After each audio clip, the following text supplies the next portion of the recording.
Là encore, je crois que c'est lié au côté très médiatique des marchés boursiers. Si vous regardez un peu les marchés boursiers de l'œil des médias, bah, quand il ne se passe rien, on n'en parle pas. Quand ça se casse la figure, ils ont tous une opinion. Et puis vous sortez des articles boursiers qu'on ne voit jamais dans des journaux qui d'habitude sont plus habitués à parler des mariages des princes et des princesses de ce monde.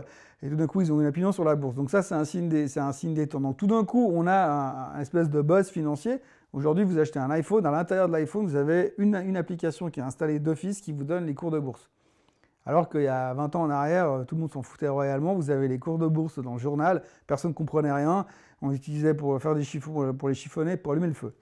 Et donc aujourd'hui, ben, tout ça a évolué. Donc tout le monde a une vision beaucoup plus court terme. Et moi, je me rends compte, il y a 25 ans en arrière, quand on me posait des questions, toi qui es dans la bourse, tu as un tuyau, tu connais. Alors qu'aujourd'hui, c'est j'ai vu que. Et tout le monde n'a pas la même opinion. Ce qui fait que tout s'est accéléré. Et puis on a tout d'un coup, tout va très vite. Et j'entends encore régulièrement aujourd'hui, ouais, qu'est-ce qui se passe? Les marchés vont pas bien. On me disait encore ça l'année passée, on est au plus haut de tous les temps. Et les gens me disent, ouais, mais les marchés vont pas bien. Ah bon, pourquoi? Ah, j'ai entendu dire que ça baissait. Alors oui, ça baissait, mais en relatif. Mais si on regarde depuis 2008, les marchés ont fait 300%, donc j'ai pas l'impression qu'ils ont beaucoup baissé. Simplement, de nouveau, c'est comme on est dans le court-termisme, comme on est dans l'immédiat, comme on est dans l'ultra-consommation, ça rejoint tout. Les smartphones, aujourd'hui, les gens sont dans l'immédiat. Ils ont oublié ce qu'ils ont lu le matin à 14h l'après-midi. Donc, on est dans ce côté ultra rapide, ultra court terme, ce qui fait que les gens sont toujours obsédés par ce qui s'est passé hier par rapport à ce qui se fait à demain.